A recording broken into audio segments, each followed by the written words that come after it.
Hello बच्चों।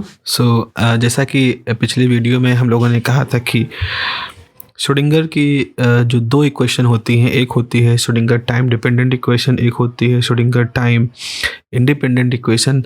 तो time dependent equation हम लोगों ने पिछली बार लिखी थी। इक्वेशन कुछ इस तरह से लिखी गई थी कि I H cross del psi over del t is equal to Hamiltonian of psi. इस तरह की क्वेश्चन लिखी गई थी, जहाँ की हैमिल्टोनियन जो था ये हमारे पास एक हैमिल्टोनियन एक टर्म है जो कि कुछ और नहीं था बल्कि H cross square over 2m d2 by D x square plus v, ये पूरा टर्म था। तो एक तरह से काइनेटिक एनर्जी का टर्म है बच्चों यहाँ पर, और ये वाला जो था वो पोटेंशियल एनर्जी का टर्म था। तो ये दो टर्म यहाँ पर थे। तो भाई हमारे पास ये एक कंप्लीट इक्वेशन थी जो कि इसमें टाइम इन्वॉल्व है, तो ये टाइम इंडिपेंडेंट नहीं थी, टाइम पे डिपेंड करने वाली इक्वेशन थी। अब हमारा जैसा कि हेडिंग आप देख रहे हो कि हमें श्रोडिंगर की टाइम इंडिपेंडेंट वेव इक्वेशन निकालनी है, मतलब एक ऐसी इक्वेशन जिसमें समय ना आए। तो कैसे निकालेंगे जरा हम इसको देखते हैं। तो इसी इक्वेशन को हम आगे एक्सपेंड कर देते हैं। तो कैसे एक्सपेंड करोगे आप इसको देखो, ऐसे लिखूँ मैं H square over 2m d2 over D x square wave function psi plus potential wave function psi is equal to I H cross del psi over del T. यहाँ पर ध्यान देने वाली बात है कि जो वेव फंक्शन है, ये वेव फंक्शन हमने सपोज x और t दोनों का ही वेरिएबल है, यानी कि पोजीशन पे भी डिपेंड करता है और टाइम पे भी डिपेंड करता है। तो x पोजीशन डिपेंडेंसी है, स्मॉल t टाइम डिपेंडेंसी है। अब हमें यहाँ पर वेरिएबल सेपरेबल लेना होगा। तो हम यहाँ पर मान सकते हैं कि wave function is a separate product of two functions, एक जो x पे डिपेंड करता है और एक जो t पे डिपेंड करता है। तो हम मानते हैं let psi x t is product of two functions, दो functions, product of two functions, one is time and other is space। एक टाइम फंक्शन है and other is space function. Okay, तो यानी कि हम लिख सकते हैं psi x t is what it is. Suppose अब आप यहाँ पे मान लें कुछ, ये एक कोई काई करके टर्म है जो x पे डिपेंड करता है और एक फाई करके टर्म है जो t पे डिपेंड करता है। जस्ट हमने कोई दो फंक्शन मान लिए। तो यहाँ पर ये वाला जो फंक्शन है जिसमें x है, ये हमारा स्पेस डिपेंडेंट फंक्शन है, और जो दूसरा वाला फंक्शन है ये केवल और केवल टाइम पर डिपेंड कर रहा है, टाइम डिपेंडेंट है। अब हम क्या करेंगे, इसको उठा करके रखेंगे अपनी पुरानी इक्वेशन में। तो आपके पास इक्वेशन कुछ ऐसे हो जाएगी, minus H square 2m d2 upon D x square. यहाँ आप लिखोगे chi function of x, phi function of time plus v, और यहाँ पर आ जाएगा chi function of x, phi function of time is equal to I h cross del by del t of chi function of x, phi function of t। ये हो गया। अब जरा देखो, यहाँ पर ये x है तो ये सिर्फ x वाले पर ही ऑपरेट होगा। यहाँ पर आपके t है तो ये केवल t वाले पे ऑपरेट होगा, बाकी जो दूसरा वाला होगा वो एज अ कांस्टेंट निकल आएगा। तो यहाँ पे हो जाएगा minus H cross upon 2m, और यहाँ पर आपके पास फाई फंक्शन ऑफ t बाहर निकल आएगा, d2 काई फंक्शन ऑफ x स्क्वायर रह जाएगा। यहाँ पे v chi function of x, phi function of t रहेगा, और यहाँ पर आई एच क्रॉस आपके पास काई फंक्शन ऑफ x हो जाएगा और फाई के ऊपर टाइम का फंक्शन लग जाएगा।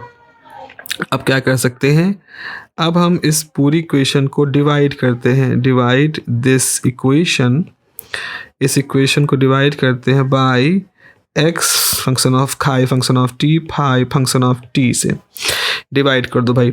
डिवाइड करने का मतलब है कि आप कुछ ऐसा करने वाले हो कि -h² टर्म है, फाई फंक्शन ऑफ टी लिखा है, d2 का i फंक्शन ऑफ x² है, इसको डिवाइड कर दोगे, किससे डिवाइड कर दोगे, आप डिवाइड करोगे का i से फंक्शन ऑफ x और फाई से, तो ये अलग कर दिया मैंने। ऐसे ही आप यहाँ पर लिखोगे v का i function of x phi function of t, इसको भी आपको डिवाइड कर देना है का i से और फाई से। इसी तरह से राइट हैंड साइड में i h क्रॉस का i फंक्शन ऑफ x है और del phi function of t को टाइम के साथ डेरिवेटिव लिया गया है, इसको भी बच्चों आप डिवाइड कर दो function of phi function of t से। इस तरह से जब आप इस तरह से करोगे तो यहाँ कुछ चीज़ें कट जाएंगी, जैसे ये फाई है ये कैंसिल हो गया फाई के साथ में, यहाँ पर x भी फंक्शन है नहीं है, यहाँ पर भी x है फाई है, आप यहाँ पर इसको कैंसिल कर सकते हो।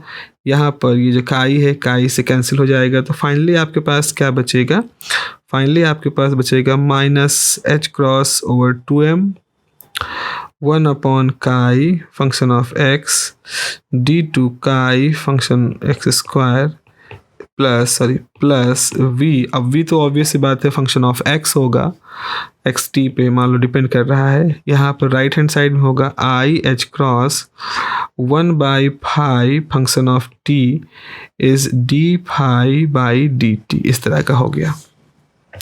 अब देखिए यहाँ राइट हैंड साइड में एक टाइम ही है केवल, और लेफ्ट हैंड साइड में टाइम नहीं केवल पोजीशन है ना। यहाँ अब यहाँ हम पोटेंशियल को फंक्शन ऑफ टी मतलब potential is x dependent function आप मानो, तो ये भी एक्स डिपेंडेंट है, इधर भी सारे टर्म एक्स डिपेंडेंट है, इधर टी डिपेंडेंट है। अब देखो यहाँ जरा ध्यान से एक लॉजिक सुनना, राइट हैंड साइड में आपके पास जो वेरिएबल्स हैं वो टाइम पे डिपेंड कर रहे हैं, लेफ्ट हैंड साइड में जो पोजीशन पे डिपेंड कर रहे हैं, और फिर भी ये दोनों फंक्शन एक दूसरे के ऊपर डिपेंड कर रहे हैं।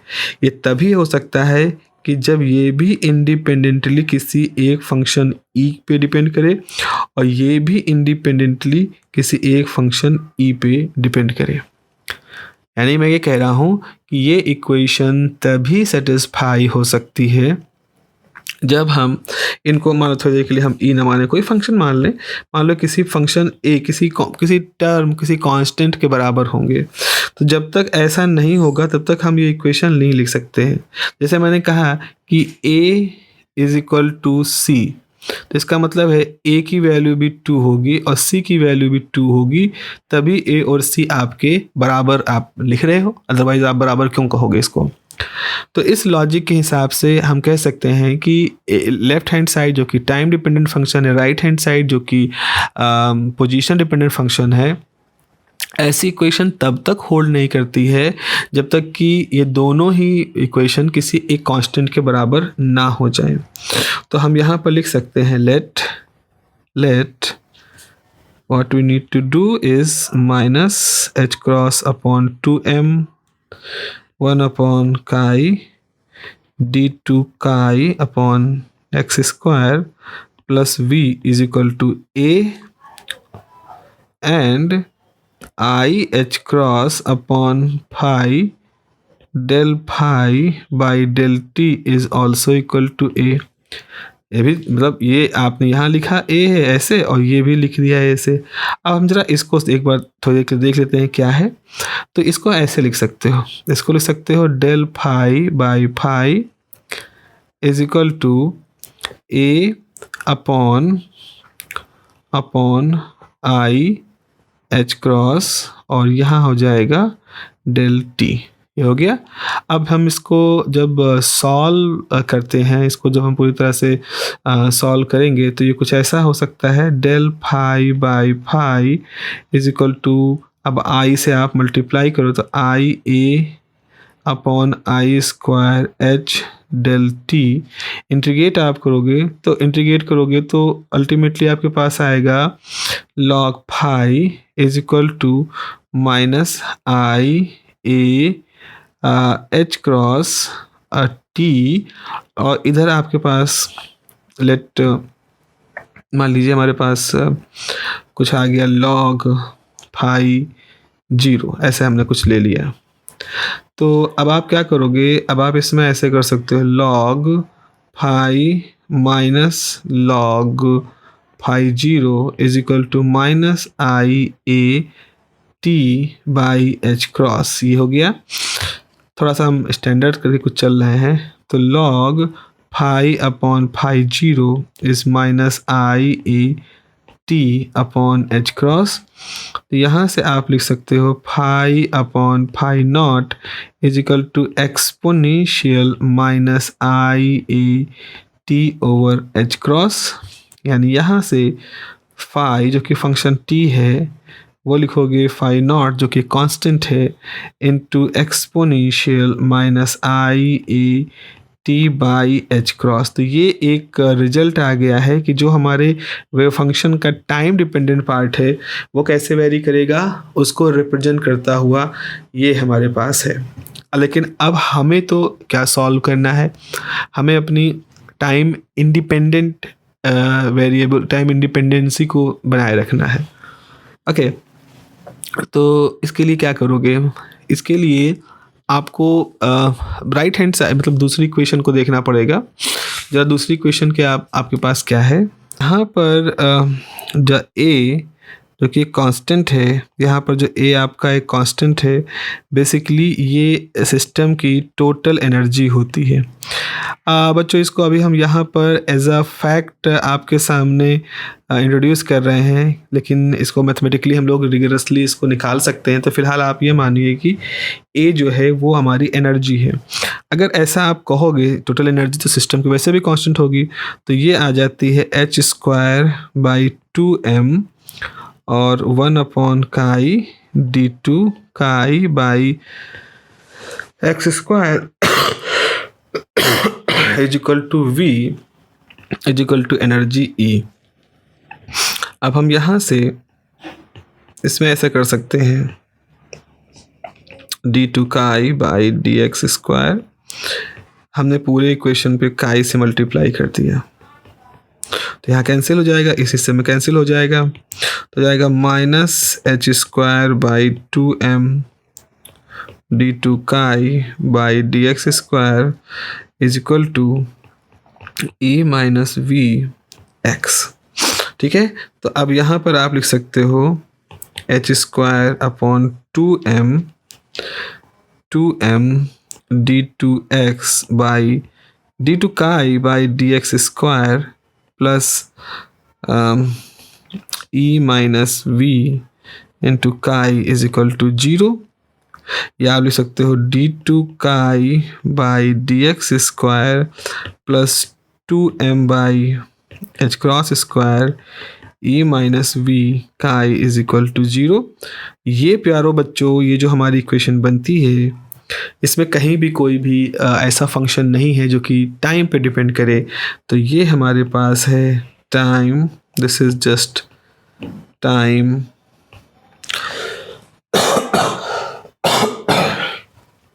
Time independent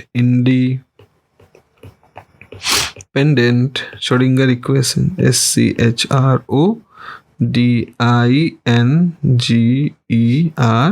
equation. This is time independent Schrödinger time independent equation. ये हमारी Schrödinger टाइम इंडिपेंडेंट इक्वेशन बन गई जो कि हमें कैलकुलेट करनी थी। तो अर्लियर हम लोगों ने कैलकुलेट किया था टाइम डिपेंडेंट इक्वेशन, और यहाँ हमने कैलकुलेट कर ली है टाइम इंडिपेंडेंट इक्वेशन। अब जैसे ही इसको Schrödinger ने डिस्कवर किया, इस थ्योरी पे उन्होंने काम किया, इमीडिएटली डिराक, जॉर्डन, हाइजेनबर्ग, इन सब लोगों ने इस इक्वेशन के एप्लीकेशंस देखने शुरू कर दिए। इसके डिफरेंट टाइप की जो एप्लीकेशंस हैं उनकी स्टडी करना शुरू कर दी। जैसे ही इसके एप्लीकेशंस हमारे सामने आए तो ये पता चला कि ये इक्वेशंस तो बहुत ही ज़्यादा प्रोफाउंड है, बहुत ज़्यादा यूजफुल है। ख़ासतौर पर हाइड्रोजन एटम को जब इस इक्वेशन के थ्रू डिराक ने सॉल्व किया तो उन्होंने दिखा दिया कि जिन क्वांटम नंबर्स को इससे पहले 1926 से पहले हम लोग डिफरेंट वेक्टर मॉडल और इधर उधर से हम लोग उसको अज्यूम कर रहे थे, कभी स्पिन कॉन्सेप्ट को अज्यूम कर रहे थे, कभी स्पेस क्वांटाइजेशन को उस तरह से हम लोग फोर्सफुली एक तरह से कह सकते हो उसको इंट्रोड्यूस कर रहे थे।